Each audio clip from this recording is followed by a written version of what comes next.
비언어 커뮤니케이터 이상희 씨가 아는 사람에게만 보이는 비밀 언어 바디랭귀지에 대한 주제로 강의를 하기 위해 무대 위에 서 있습니다.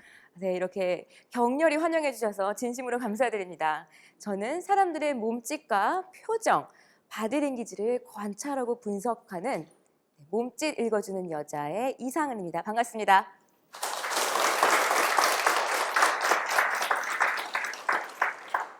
네, 오늘 제가 준비한 주제는 아는 사람에게만 보이는 비밀 언어, 바디랭귀지라는 제목으로 여러분과 이야기를 나눠보려고 해요. 제목이 굉장히 거창하죠? 네. 한번 질문을 한번 드려볼게요. 자녀분이 오늘 시험을 치는 날이었어요. 그런데 이 자녀분이 집에 들어오면서 이 어깨를 다 떨어뜨린 채로 발을 질질질질질질 끌면서 집에 들어옵니다. 이 자녀분 시험 잘 봤을까요? 망쳤을까요? 네, 그렇죠. 신호 대기를 하느라고 제가 잠깐 기다리고 있었는데 저기 건너편에 있는 커플이 무슨 이야기를 나누고 있는 것 같아요. 네. 그런데 그 이야기를 나누는 모습을 잘 봤더니 여자분이 굉장히 화난 표정이고 이렇게 팔을 굳게 닫은 모습으로 막 이야기를 하고 있어요. 남자분은 가끔씩 이렇게 손가락을 들어서 막 이야기를 하는 것 같기도 해요. 자, 우리는 건너편에서 그 모습을 보면서 이 커플이 이번 휴가 어디로 갈까? 이렇게 신나는 이야기를 하는 것일까요? 아니면 당신은 왜 주말만 되면 깨똑을 확인을 안 해? 라는 이야기를 뭔가 싸움을 하고 있는 걸까요? 그렇죠. 잘 알 수 있죠. 네. 스포츠 게임을 보기 위해서 텔레비전을 탁 하고 틀었어요. 근데 이미 게임이 다 지나간 거예요. 마지막 부분을 보게 되었는데 그 게임의 마지막 부분에 내가 응원했던 선수가 막 이렇게 표효하고 있습니다. 이 게임 졌나요? 이겼나요? 그죠?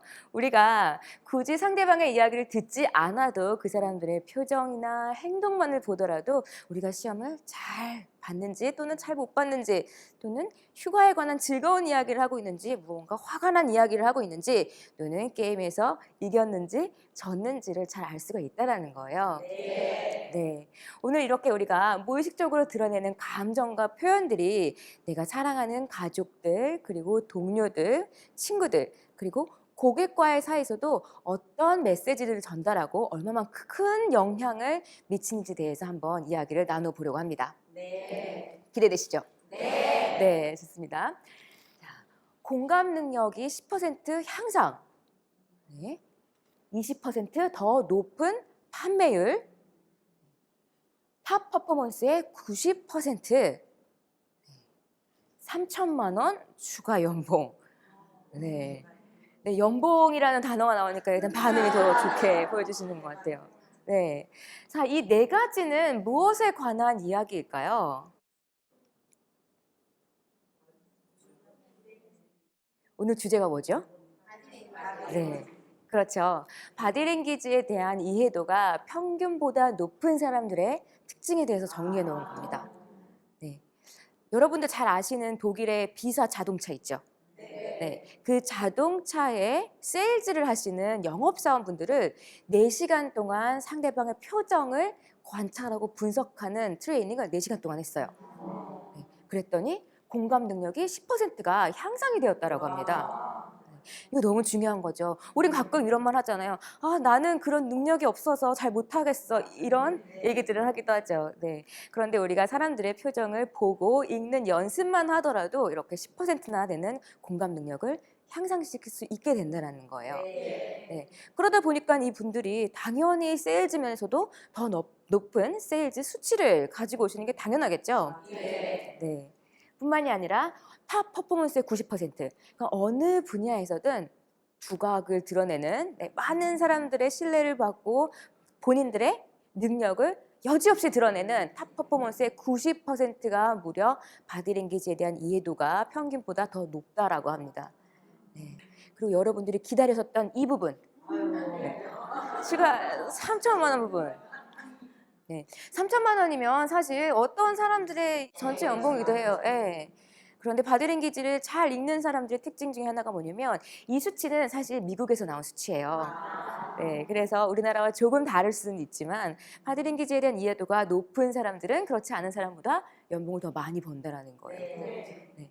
그러니까 상대방이 입으로 이야기해주지 않지만 이렇게 몸짓으로 보여주는 표정이나 행동을 통해서 저 사람이 어떤 감정을 느끼는 걸까를 이해하고 훨씬 더 쉽게 공감하고, 그렇죠? 본인이 하는 일에서 다 퍼포먼스가 되고, 네, 그러다 보니까 연봉도 높아지고 전체적으로 어때요? 나의 삶이 행복하다라고 느끼는 게 무려 42%나 높다라고 합니다. 네, 그래서 오늘 제가 준비한 이 시간을 통해서 여러분들이 더 연봉이 올라가시고, 네, 연봉뿐만이 아니라 어떻게 해요? 우리 행복 지수도 조금 높여보는 시간을 갖도록 하겠습니다. 네. 바디랭귀지 하면 가장 먼저 어떤 게 생각이 나시죠? 그렇죠. 손짓, 발짓. 네. 표정. 네. 그래서 여러분들이 궁금한 거 있으면 항상 들어가시는 그 포털에 들어가서 제가 한번 물어봤거든요. 너는 바디랭귀지를 무엇이라고 생각하니? 라고 했더니 이렇게 알려줍니다. 바디랭귀지, 몸짓 언어, 몸짓을 통한 감정과 생각의 전달. 그렇죠. 자, 다 같이 한번 해보실까요? 몸짓을 통한 감정과 생각의 좋습니다. 네, 몸짓을 통한 감정과 생각의 전달이라. 그러니까 이런 거 얘기하는구나. 우리가 정말 행복할 때 이러고 막 깨톡에다가 메시지 보내시잖아요. 오늘 너무 행복한 하루였어요. 즐거운 하루였어요.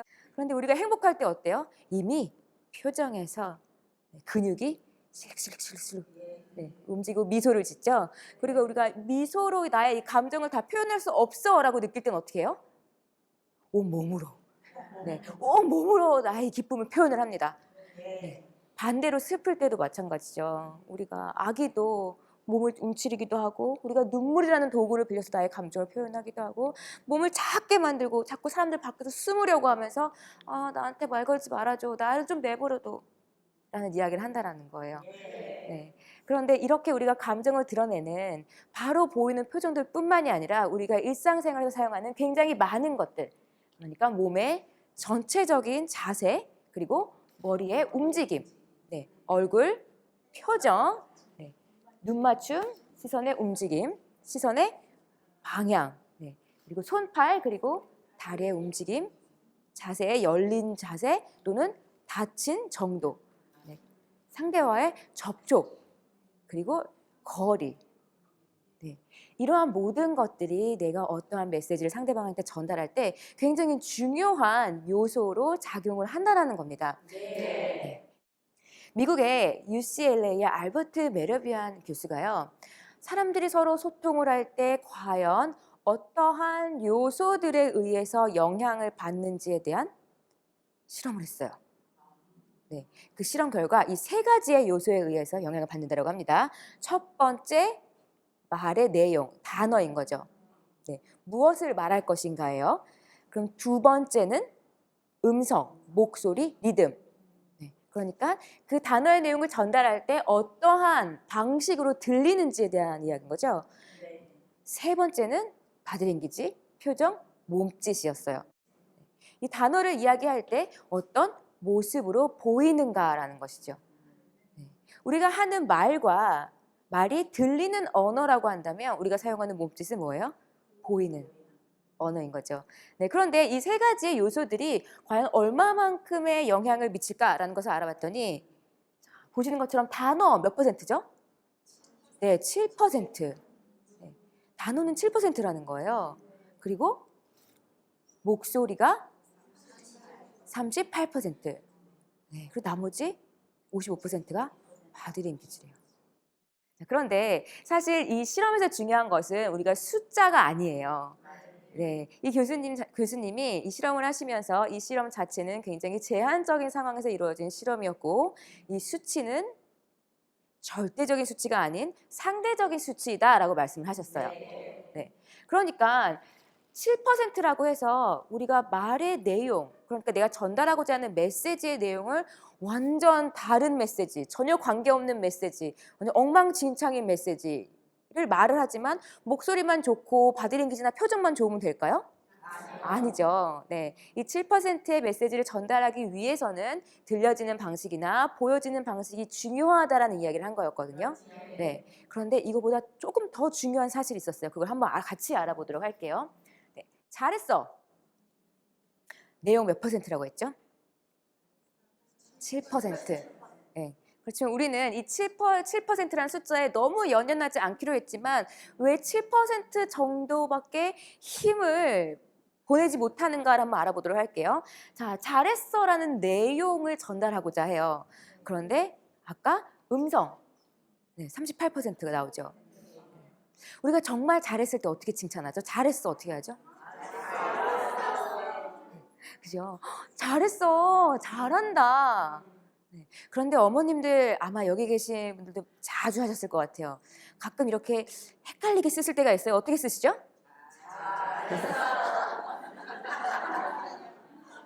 그죠? 잘한다. 분명히 잘했다 그러는데 잘한 것 같지 않아요. 분명히 잘했다고 하시는데 또 하면 될 것 같아요? 안 될 것 같아요? 네, 안 될 것 같죠? 만약에 직장 생활을 하고 있는데 직장 생활에서 상사분이 저한테 이렇게 얘기를 합니다. 아유, 잘한다. 네, 근데 제가 그 말을 듣고 감사합니다. 앞으로 이렇게만 열심히 하겠습니다. 이렇게 얘기하시는 분 계신가요? 안 계시죠? 네, 잘했어라는 단어의 내용을 전달을 하지만 들리는 방식이 정말 잘했을 때 들리는 방법이 아니죠. 네, 그러다 보니까 우리의 뇌는 그것을 믿어요, 못 믿어요? 네, 헷갈리기 시작한다는 거예요. 그럼 바디랭귀지는 어떨까요? 자, 55%. 왜 55%나 차지를 할까요? 자, 정말 잘했을 때 표정 어떻게 표현하시나요? 행동. 그렇죠? 네. 막 엄지척하기도 하고 미소를 우선 지어주고 네. 토닥토닥토닥. 잘했어. 야 잘했다. 어쩜 그렇게 멋있어. 잘했다. 그렇죠? 근데 가끔 이건 어떠세요? 아주 잘하는구만. 잘한다, 잘한다. 응? 또 여성분은 이런 거 굉장히 많이 하시죠. 남자친구한테 또 남편분한테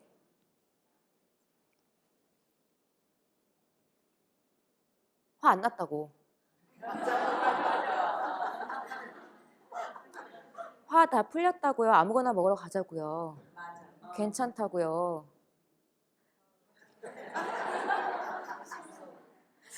자, 이렇게 너무나 화가 난 표정으로 화가 안 났다고요 라고 이야기를 하면 그걸 본 분들이 그렇군요. 당신은 화가 나지 않았군요 라고 이해를 하나요? 그렇죠. 이해하지 못하죠. 네. 들리는 정보와 보이는 정보가 일치하지 않을 때 우리는 무엇을 더 신뢰한다? 네. 보이는 정보를 더 신뢰한다는 거예요. 그렇죠? 그런데 이러한 것들이 우리의 뇌에 프로그램이 되어 있는 거예요. 네. 우리가 집에서 나와서 다시 집까지 돌아가는 그 하루의 스케줄 동안 우리가 수많은 상황에 처하게 되죠. 네. 근데 그 상황 중에서 나를 위험에 빠뜨리거나 나의 안전을 위협에 빠뜨리는 그런 일이 있을 수 있기 때문에 우리의 뇌가 그런 상황에 들어갔을 때 들은 정보와 본 정보가 다르면 어떻게 해야 되지? 들은 대로 해야 되나? 본 대로 해야 되나? 우왕좌왕하다가 그 중요한 찰나의 순간을 놓칠 수가 있는 거예요. 네. 그래서 우리의 뇌에서 들은 정보와 본 정보가 일치하지 않을 때에는 고민하지 말고 본 게 맞다고 믿고 그것에 대한 판단을 해라. 그것에 대한 행동을 해라. 네. 그래서 너의 안전을 지켜라 라고 프로그램이 되어 있는 거예요. 네. 그런데 이러한 것이 우리가 위험한 상황에 들어갔을 때뿐만이 아니라 우리가 어떤 이야기를 들었을 때 그 정보에 대한 것을 판단하거나 또는 내가 행동하는 데까지 영향을 미친다는 거예요. 네. 자, 제 친구 중에 철수랑 영수가 있습니다. 속구 친구들인데 만나기만 하면 엄청 싸워요. 치고받고 싸워요. 이번에도 치고받고 싸웠대요. 근데 제가 물어봤어요. 뭐야 이번에도 누가 시비를 걸었어? 물어봤더니 A라는 친구가 저한테 이렇게 이야기를 합니다. 내가 들었는데 철수가 영수를 먼저 때렸다는 거야. 근데 그 이야기를 같이 듣고 있던 다른 B라는 친구가 내가 봤는데 영수가 철수를 먼저 때렸어 라고 이야기를 하는 거예요. 네. 그럼 여러분 누구 말을 믿으세요? 들은 사람 말, 본 사람 말?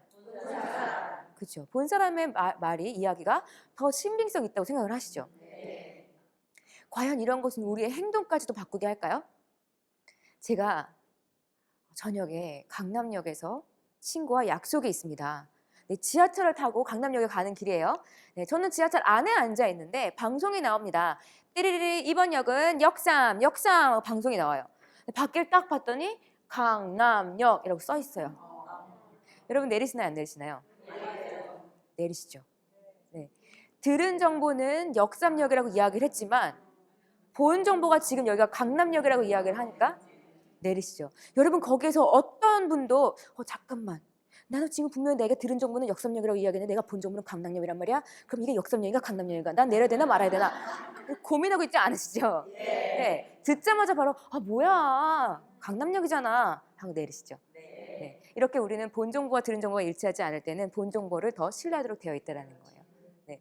그래서 우리가 사람들과 이야기를 할 때 또는 고객들에게 나의 진심을 전달하고자 할 때 내가 말을 잘하는 것도 중요하지만 그만큼 중요한 것은 보이는 언어, 우리의 몸짓과 표정, 바디랭귀지를 잘하는 것도 굉장히 중요한 요소 중에 하나입니다. 네. 자, 그렇다면 앨런 피즈라는 바디랭귀지 전문가 분께서 이런 말씀을 하셨어요.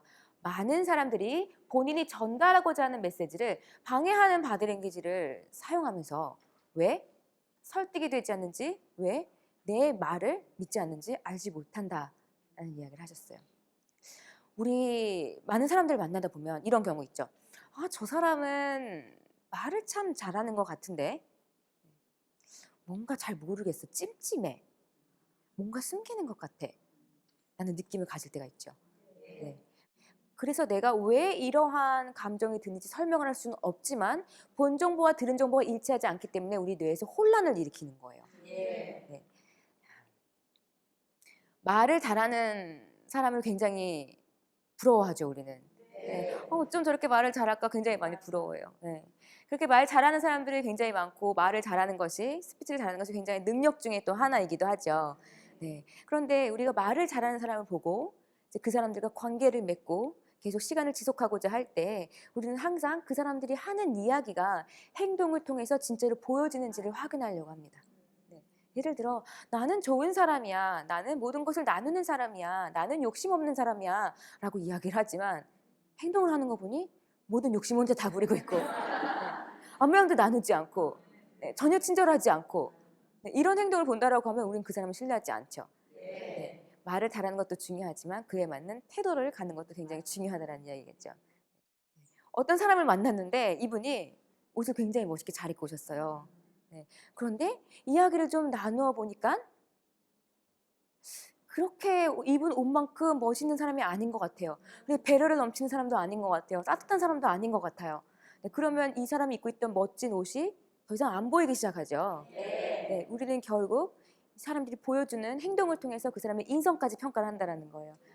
반대로 옷을 굉장히 검소하게 입고 오셨어요. 네, 조금 덜 검소하게 입으셔도 됐었을 것 같은데 좀 검소하게 입고 오신 거예요. 네, 그래서 옷을 굉장히 검소하게 입고 오셨네 라는 생각을 했는데 이야기를 한 5분만 나눠봤더니 이렇게 경청을 해주시고 상대를 배려해 주시고 너무 공감해 주시고 이런 분이신 거예요. 네, 그러면 어느 순간부터 그분이 입고 있는 옷이, 검소했던 옷이 신경 쓰이지 않죠. 자, 그러면 우리가 지금까지 매일매일 했던 질문, 오늘 뭐 입지, 내일 뭐 입지, 그 질문을 이제는 나는 오늘 어떤 표정을 입고 사람들 앞에 나가지, 나는 오늘 어떤 태도와 제스처를 입고 있지, 이런 질문 한 번쯤은 해볼 때 되지 않았을까요? 네, 좋습니다. 자, 그러면 우리가 전달하고자 하는 나의 진심과 마음을 상대방한테 보이는 언어, 바디랭귀지, 비언어적으로 어떻게 전달할 수 있는지에 대한 자세한 내용을 한번 알아보도록 할게요. 네, 첫 번째, 친밀함을 나타내는 바디랭귀지, 바로 미러링입니다. 미러링 아마 많이 들어보셨을 수도 있을 거예요. 자, 미러가 뭐죠, 미러? 그렇죠. 우리 매일 보는 거. 네. 미러는 거울을 서로 비추죠. 나의 모습을 그대로 비추는데 우리가 상대방이 하는 표정을 보면 우리에게 거울 세포라는 게 있어서 상대방이 짓는 표정과 같은 표정을 만들게 되고 그 표정을 만들었을 때와 같은 뇌의 활동이 일어난다고 합니다. 이 거울 세포는 원숭이를 가지고 실험을 하다가 발견하게 된 세포예요. 우연히 발견이 되었어요. 원숭이를 바나나를 줬어요. 바나나를 먹으세요 하고 바나나를 줬는데 이 원숭이가 바나나를 먹기 위해서 손을 이렇게 딱 뻗는 순간 뇌에서 활동이 일어나죠. 네. 그런데 저 건너편에 다른 원숭이가 있었어요. 근데 이 원숭이한테 바나나를 딱 줬는데 저 건너편에 있는 다른 원숭이가 바나나를 짓기 위해서 손을 딱 뻗는 모습을 보고 있던 이 원숭이가 이 원숭이의 뇌에서 같은 실제로 뻗었을 때와 같은 뇌 활동이 일어난 거예요. 그래서 이거 무슨 일이지? 왜 실제로 뻗지 않았는데 실제로 행동했을 때와 같은 뇌 활동이 일어나지? 네, 이렇게 해서 찾게 된 게 거울세포입니다. 네, 영장류 이상에게만 있는 세포예요. 네, 그런데 이 거울세포라는 게 사람들이 서로를 보고 서로를 이해하고 공감하는 데 굉장히 중요한 요소로 작용을 한다는 거죠. 만약에 제가 여기서 이렇게 서 있는데 제가 정말 잔뜩 찡그린 표정으로 전혀 이 자리에 서고 싶지 않았다라는 표정으로 반갑지 않다라는 표정으로 그런 표정으로 서 있으면 여러분들이 저의 모습을 보면서 미소 짓기가 쉬우실까요? 아니죠. 저를 쳐다보면서 여러분들도 모르게 점점 표정이 저와 같은 표정으로 바뀌실 거예요. 네. 반대로 여기 앉아 계신 여러분들께서 저를 보면서 이렇게 굉장히 대면대면한 무슨 얘기를 하려고 그럴까? 이렇게 대면대면한 모습을 보여주시면 제가 그 여러분들의 표정을 보면서 이렇게 혼자 웃고 있기가 쉬울까요? 네, 그렇지 않죠. 네, 우리에게 거울세포라는 게 있어서 상대방이 보여주는 표정을 그대로 보여주고 그 표정에 관한 감정을 느끼는 게 굉장히 활성화된다라는 거예요. 네, 그래서 중요한 것은 첫 번째, 내가 상대방과 유대감을 많이 느끼고 있을수록 상대방과 더 친하게 느낄수록 우리가 어떻게 해요? 미러링 현상, 상대방의 제스처나 자세를 그대로 똑같이 따라하는 비슷한 자세를 만드는 그런 현상이 굉장히 더 자주 나타납니다. 네. 제가 방송에서 이제 연예인분과 매니저분, 네, 그리고 이제 남북 정상회담, 북미 정상회담 때에도 그 두 정상분들의 이러한 행동 그리고 바디랭귀지를 분석을 했었어요. 네, 근데 그 중에서도 이제 두 정상분들 그리고 연예인분들과 매니저분들 사이에서도 이렇게 서로 잘 공감대가 형성되어 있고 유대감을 잘 깊게 맺어져 있을 때 보여지는 그러한 동작들이 바로 이 미러링 동작이에요. 네. 그래서 우리 평소 때 이렇게 지내다 보면 친구들끼리 막 만나서 웃는데 점점 어떻게 웃는 모습이 비슷해져요. 네. 웃는 포인트도 굉장히 비슷해져요. 네. 그런데 우리가 커피숍에 앉아서 저기 앉아있는 다른 그룹의 모습을 가만히 지켜보기만 해도 그 그룹이 얼마만큼 친한지 안 친한지를 그렇게 알 수가 있습니다. 네. 정말 친한 사람들은 웃을 때도 같은 동작으로 막 이렇게 웃어요. 네. 한 명이 입을 가리면서 막 이렇게 웃으면 같은 분들도 막 이렇게 웃고 수지분도 웃으시고 한 분이 막 이렇게 뒤로 제끼시면서 웃으시면 같은 분들도 막 박수치면서 또는 막 뒤로 넘어가면서 웃으셔요. 그래서 우리는 나도 모르게 동작을 통해서 말은 잘 하지 않더라도 그 사람들의 행동을 통해서 당신과 내가 이렇게 친해요, 비슷해요라는 말을 끊임없이 전달하고 있는 거죠. 네. 자, 아기를 낳은 부모님이 아기들과 사진 찍을 때 잘하는 게 뭐죠? 셀카 찍을 때부터 아기의 표정을 따라하면서 찍죠. 네, 아기가 막 이렇게 찡그린 표정을 하면 부모님도 엄마도 같이 찡그린 표정으로 사진을 찍고 아기가 이렇게 헤 웃는 표정을 하고 있으면 엄마도 같이 헤 웃는 표정으로 사진을 찍고 어떤 목적을 가지고 일부러 하는 것은 아니지만 상대의 표정을 따라하면서 공감대를 형성하려는 유대관계를 맺으려는 행동이 이렇게 나타나는 거예요. 자, 정치인분들은 이렇게 전략적으로 사용을 하시죠.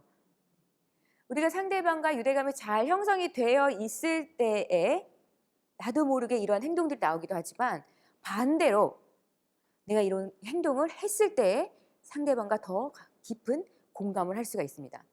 네. 제가 보통 기억 강연을 하면서 이제 표정이나 동작 이런 사진을 굉장히 많이 보여드려요. 그러면서 이런 동작이나 표정들은 대부분 어떠한 감정에 대한 걸까요? 어떤 감정들을 표현하는 걸까요? 라는 질문을 드리면 그냥 그 사진을 보시기만 하면서 대답을 하실 때와 실제로 그러한 동작들을 하시면서 대답을 하실 때 정답률이 달라요. 그래서 우리가 이런 말 자주 하죠. 너가 내 상황이 되어봐라. 네. 나를 이해하려면 너가 내 상황이 되어봐 라고 이야기를 하죠. 이게 뭐예요? 그 상황이라는 것은 그 사람이 갖고 있는 표정이나 동작, 자세까지도 포함하는 내용이라는 것이죠. 네. 그래서 중요한 팁은 바로 이거예요. 여러분들이 누군가를 만났을 때 또는 자녀분과 이야기를 하실 때, 친구분과 이야기를 하실 때 또는 고객분과 이야기를 하실 때에도 내가 이 사람이 지금 나한테 얼마만큼 집중을 하고 있는지 모르겠다. 네. 지금 동의하고 있는 건지 나를 지금 친하게 지내는 건지 모르겠다.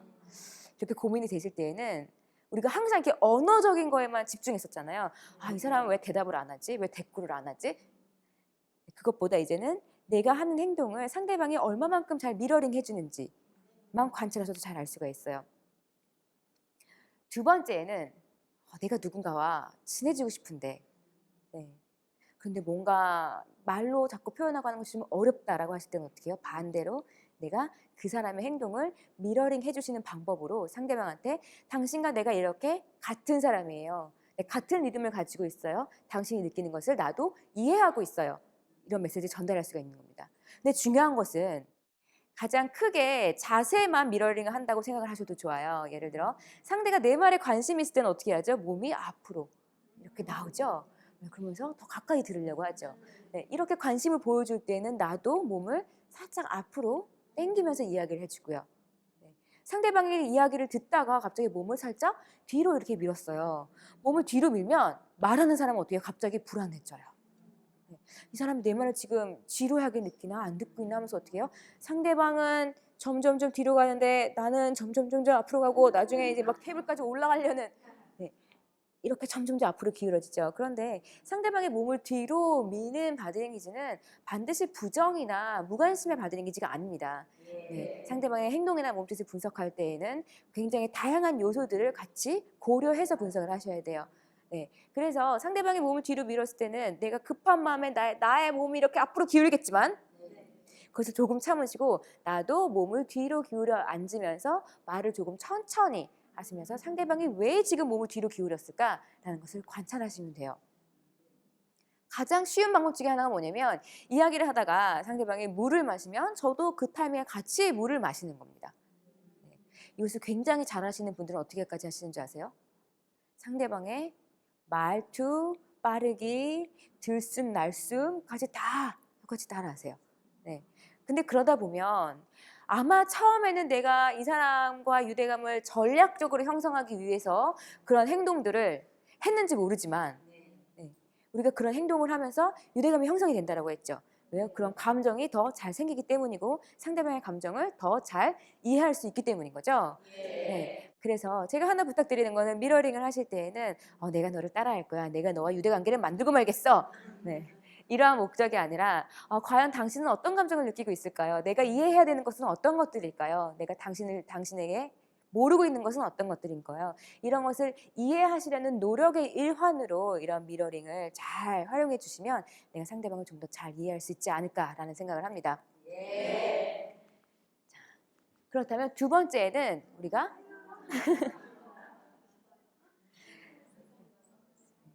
미소를 통해서 더 행복하게 웃는 방법에 대해서 이야기 나눠보려고 해요. 자, 여기 사진에 있는 아기의 미소 너무 예쁘죠? 네, 귀엽죠? 사랑스럽죠? 네. 우리가 이렇게 미소를 지으면 건강해지고, 네, 또 수명이 연장되고, 네, 엔돌핀이 솟구치고, 네, 이런 연구 결과도 굉장히 많죠. 네. 그런데 우리가 미소를 짓는다는 것은 단순히 이런 것만을 떠나서 우리가 상대방한테 미소를 통한 행복도 전달할 수 있게 되는 거죠. 네, 우리가 그 앞전에 미러링, 거울세포 이야기를 했었어요. 그렇죠? 네, 그런데 지금 제가 우선 나눌 이야기는요. 가짜 웃음과 진짜 웃음에 대해서 이야기를 나눠보려고 해요. 네, 미소에 대해서 최초로 과학적인 연구가 시작된 것은 19세기 초였거든요. 네, 기욤이라는 과학자가 이제 사람의 얼굴을 가지고 여기 있는 근육을 당겨가면서 미소를 만들 때 어떠한 근육들이 움직이는지에 대한 실험을 한 거예요. 네, 그러면서 가짜 미소를 지을 때와 진짜 미소를 지을 때 사용되는 근육들이 다르다. 네, 라는 것을 알아냈어요. 그래서 아마 우리가 흔히 이야기하는 가짜 미소라는 것은 언제 많이 하세요? 우리가 이렇게 셀카 찍을 때, 그죠? 셀카 찍을 때 웃어야지라고 하니까 갑자기 딱 미소를 지으시죠. 네, 그 미소는 어때요? 셀카 딱 찍고 나면 원래 표정으로 돌아오죠. 네. 진짜 즐거워서 웃을 때는 어떻게 해요? 그게 미소의 힘이 계속 여운이 남아있죠. 네. 진짜 미소와 가짜 미소의 가장 큰 차이점이 뭘까요? 쓰는 근육이 다르기 때문에 네, 얼굴의 모습이 달라요. 미소의 모습이 다르게 나타납니다. 자, 이 사진 한번 보실까요? 네. 예쁜 아기와 그리고 이제 성인 남성이 있습니다. 네. 자, 누가 진짜 미소를 짓고 있나요? 그쵸. 네. 아기의 미소와 성인 남성의 미소, 같은 미소는 굉장히 많이 다르죠. 네. 우리가 미소를 짓는 것은 상대방한테 어떤 메시지를 전달하나요? 그쵸. 당신과 내가 친구예요, 적이에요? 친구이다. 그쵸. 나는 좋은 사람이에요. 네. 그리고 우리가 만나면 이렇게 미소 지으면 좋은 일들이 많이 생길 거예요. 네. 라는 메시지를 전달을 하죠. 그런데 이렇게 여기 계신 남성분처럼 이렇게 미소를 지으면 오히려 좀, 아, 뭐지? 네. 그쵸. 반감이 일어나죠.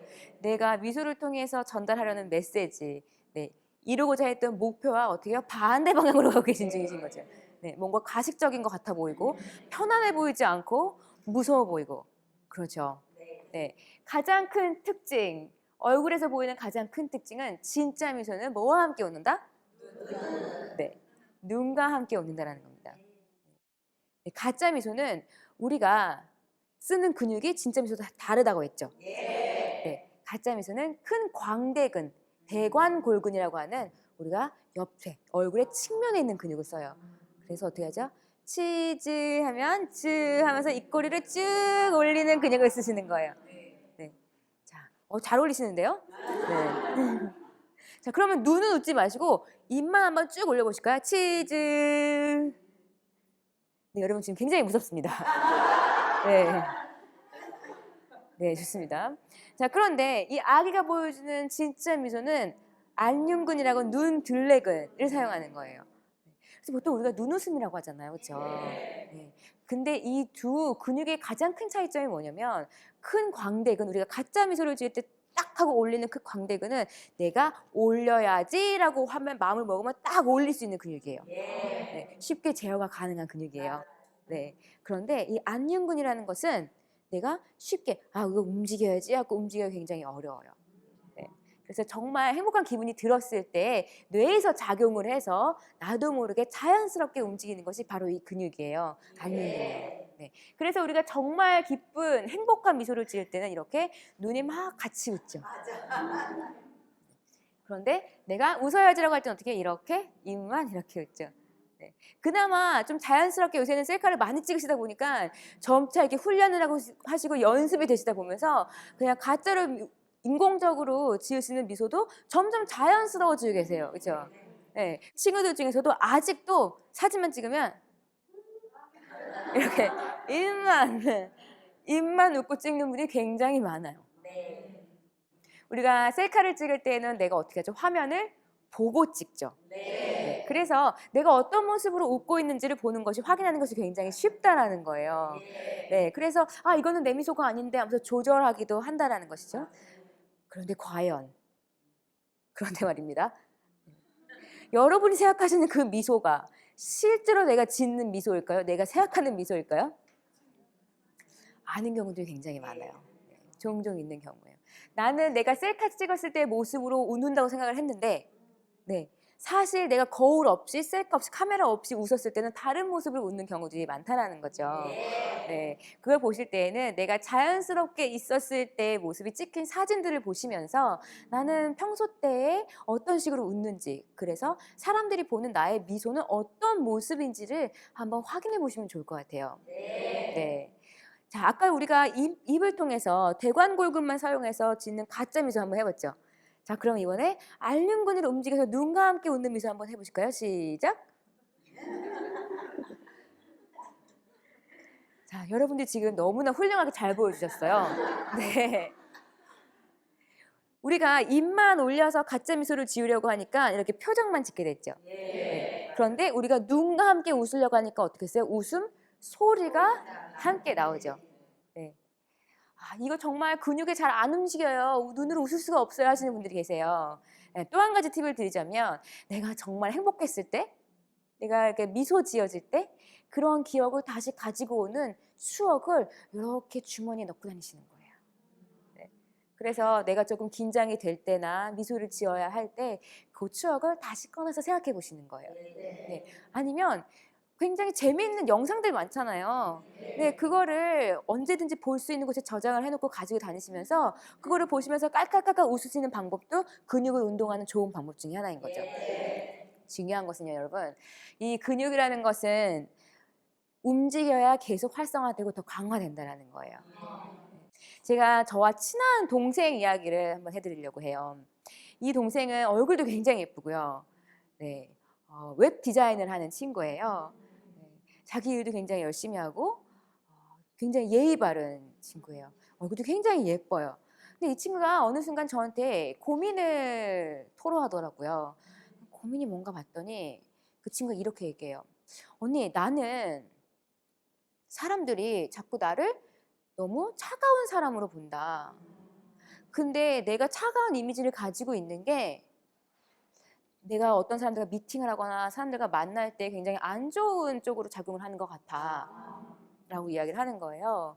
네, 그래서 제가 그 친구가 평소 때 찍어서 올리는 그 셀카 사진들을 그 SNS를 이렇게 뒤져서 봤어요.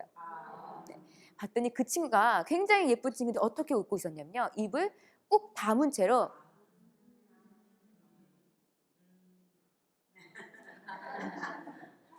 이렇게 웃고 있는 거예요. 네. 그런데 제가 다른 사진들을 찾아서 사진은 이 친구가 찍힌 사진이 아니라 다른 친구를 찍은 거였는데 그 뒷배경에 이 친구가 있었던 거예요.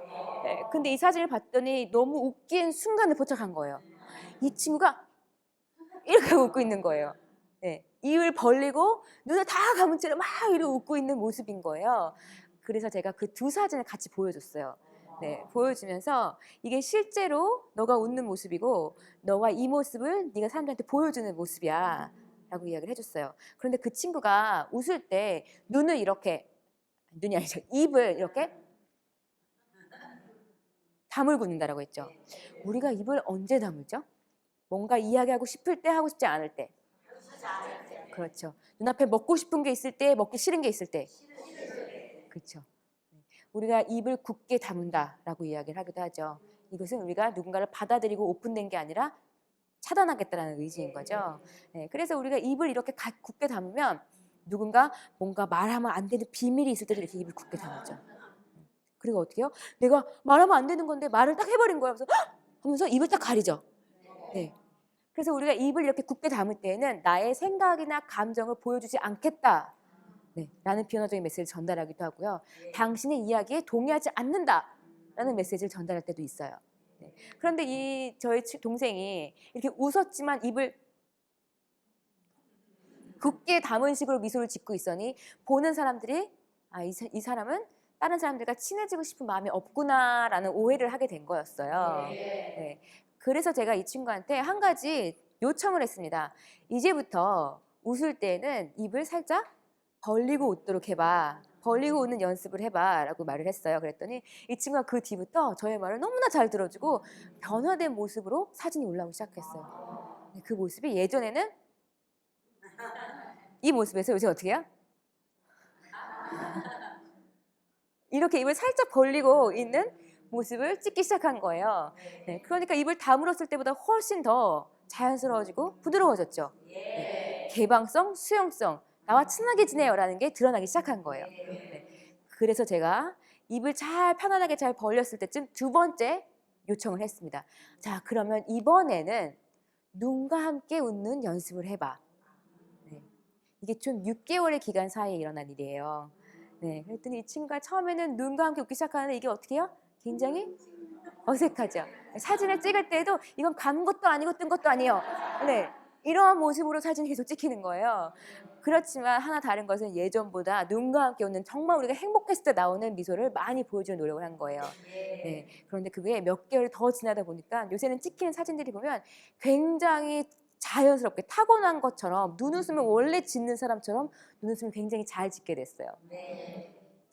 연예인들이나 모델분들도, 연기를 하시는 분들도 나의 이미지를 더 밝게 만들기 위해서 이렇게 눈웃음을 진짜 웃음인 것처럼 연습을 굉장히 많이 하시는 분들도 계세요.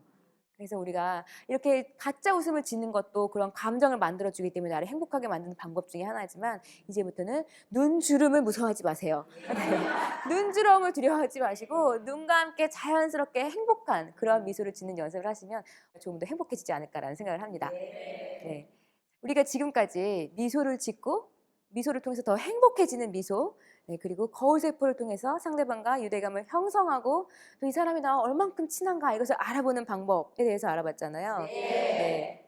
우리가 어떤 감정이 들었을 때 그것이 표정으로 나타나기도 하지만 표정을 지으면 그것에 대한 감정이 생겨나기도 합니다. 여러분이 정말 화가 난 표정을 짓고 행복하실 수가 있을까요? 아니요. 그렇지 않죠. 반대로 정말 행복한 표정을 지으면서 막 여기서 화가 쌓이고 있을 수 있을까요? 안 되는 거죠. 우리가 짓는 표정이 감정과 그대로 따라간다는 거예요. 그래서 내가 같이 이야기를 나누는 가족이나 자녀분이나 또는 동반자나 고객이나 이런 분들이 무언가 안 좋은 표정을 짓고 있거나 또는 이렇게 팔짱을 끼고 있거나 이런 부정적인 당신과 이야기하고 싶지 않은데요. 난 별로 이야기할 마음이 없어요. 이런 부정적인 제스처를 하고 있는 걸 보신다면 그것을 먼저 해제하시는 게 그 감정을 바꿔주시는 가장 빠른 방법이에요. 그러니까 예를 들어 앞에 있는 사람이 이야기를 나누어야 되는데 지금 팔짱을 끼고 있어요. 팔짱을 끼고 있는 이유는 여러 가지가 있을 수가 있겠죠. 날씨가 추울 수도 있고 의자에 팔걸이가 없으니까 팔짱을 끼고 있는 게 편할 수도 있는 거고 배가 이만큼 나오신 분들은 종종 여기 올려놓는 게 편해서 그래요. 라고 이야기를 하시는 분들도 계세요. 그런데 우리가 정말 막 이렇게 즐겁게 신나게 놀아야 되는 데서도 즐겁게 신나게 이러진 않죠. 정말 즐거운 자리에서는 팔짱은 자연스럽게 풀게끔 되어 있다는 거예요. 그래서 상대방의 부정적인 감정을 해제하고 싶으시면 상대방이 보여주는 그러한 것들이 부정적인 모습이 보이는데 나는 이 사람과 이야기를 나누고 싶다라고 하실 때에는 이런 부정적인 바디랭귀지를 먼저 해제하시는 게 가장 빠른 방법입니다. 미소를 짓고 상대방의 바디랭귀지를 부정적인 것을 해제해서 그 사람을 감정을 변화시킨다라고 했죠. 그럼 나도 마찬가지겠죠. 나의 몸짓도 나의 감정을 변화시킬 수 있겠죠. 중요한 것은 감정뿐만이 아니라 호르몬까지 변화를 시킨대요. 하버드 비즈니스 스쿨에서 연구를 했습니다. 우리가 특정한 자세를 취할 때 이 자세가 어느 정도의 영향까지 미치는가라는 것에 대해서 알아봤어요. 우리가 정말 자신 있을 때, 즐거울 때, 내가 이것을 해낼 수 있을 때, 내가 나아갈 수 있을 때 어떻게 해요? 우리의 몸이 확장되죠. 커지죠. 나를 드러내려고 하죠. 이 동작은 우리가 보통 게임에서 이겼을 때 이긴 팀들이 하는 동작을 보시면 되죠. 자신감 넘치는 동작이에요. 이 동작은 사람뿐만 아니라 동물도 똑같이 하죠. 반대로 어떻게 하다 시험 망했어, 나 여기 무대 올라가기 싫어 할 때는 어떻게 해요? 몸이 작아지고 몸을 만지고 나를 축소시키죠. 축소시켜야 여러분들이 안 보이거든요, 제가. 그래서 나의 몸을 계속 축소시키는 거예요. 이 동작 또한 사람뿐만이 아니라 동물도 똑같이 하는 행동이에요. 그런데 중요한 것은 무엇이냐면 우리가 이러한 감정이 들었을 때 자신이 있을 때 막 몸을 막 이렇게 하고 특히 여성분들 헤어샵 갔다 오면 갑자기 고개 각도가 좀 달라져요. 내가 오늘 화장도 안 하고 오늘 머리도 좀 마음에 안 들고 칠해하고 옷도 마음에 안 들고 이러면 동네 앞을 나가도 막 이러고 다니시죠. 이러고 총총총총 다니시죠. 근데 오늘 가서 메이크업하고 헤어하고 오늘 풀 장착 다 했어요. 그럼 어떻게 해요? 모든 세상 나를 보세요 이러면서 다니시죠. 그런 것처럼 우리가 그런 자신감이 들었을 때 이런 큰 자세를 하지만 의식적으로 이러한 자세를 하기만 해도 우리 호르몬의 변화가 나타나요. 어떻게? 남성 호르몬이라고 알려져 있는 테스토스테론, 자신감 호르몬이라고도 해요. 이 자신감 호르몬이 내가 큰 자세를 2분만 하고 있으면 20%가 증가를 해요. 그런데 내가 작은 자세를 이렇게 하고 있으면 2분만 있어도 나한테 필요한 자신감 호르몬이 10% 감소를 한다는 거예요. 그러면 무언가 중요한 일을 해야 되는 찰나, 이끌고 나가야 되는 찰나, 또는 저처럼 오늘 이렇게 무대에 들어오기 바로 직전 제가 이렇게 의자에 쪼그치고 앉아있는 건 도움이 될까요, 안 될까요? 그렇죠. 저한테 필요한 자신감 호르몬을 낮추고 있는 상태가 되는 거죠. 중요한 것은 자신감 호르몬뿐만이 아니라 우리한테 이 스트레스 호르몬, 네, 코르티졸이라고 하는 스트레스 호르몬에도 굉장히 많은 영향을 미친다는 거예요. 내가 자신감이 있을 때 큰 자세를 2분만 했더니 스트레스 호르몬이 25%나 감소를 했죠. 근데 내가 스트레스 받아야 하고 이렇게 스트레스 받고 있으면 못 태어나는 이유가 뭐예요? 이렇게 하고 있는 동안 스트레스 호르몬이 계속 늘어나고 있다는 거예요. 네, 그래서 우리가 어떤 자세를 하고 있는지에 따라서 이렇게 우리 호르몬의 변화까지 생긴다는 겁니다. 네. 방금 알려드린 그 연구 결과는 몇 년 전에 하버드 비즈니스 스쿨에서 발표한 결과예요. 그런데 굉장히 오래전부터 티베트 불교의 최고 수행법에 족첸이라는 게 있었습니다. 네, 그 수행법을 보면 이렇게 이야기를 해요. 두려움이나 불안이 엄습할 때에는 눈을 뜬 채 맑은 하늘과 지평선 너머를 쳐다본다. 머리가 맑아지고 고개를 푹 숙이고 있었을 때 감정들이 사라지고 있음을 목격하게 될 것이다. 라고 이야기를 합니다. 네. 자, 이 사진은 제가 몇 년 전에 큰 수술을 받고 이제 의사 선생님을 만나러 병원에 갔더니 그 선생님이 혀를 차시면서 엑스레이 찍어 오라고 하시길래 제가 엑스레이 순서를 기다리면서 본 자세예요. 저도 모르게 이런 자세들을 하고 있죠. 네, 이런 자세를 하고 있으면 제가 나올 수가 없다는 이야기예요. 제가 용기를 가지고 일어날 수가 없다는 이야기죠. 자주 이런 말씀 드려요. 우리 하루하루를 숙제처럼 살지 말고 축제처럼 살아라는 말씀 드리거든요. 네, 하루가 숙제가 되지 않고 축제가 되기 위해선 우리가 매일 이렇게 스마트폰만 내려다보지 마시고 어느 순간에는 어깨를 펴고 고개를 드시고 하늘을 바라보는 그러한 그 1분, 2분, 3분이 우리의 하루하루를 더 축제처럼 만들 수 있을 거라고 생각을 합니다. 네, 경청해 주셔서 감사합니다. 강연자가 강연을 마치고 퇴장합니다.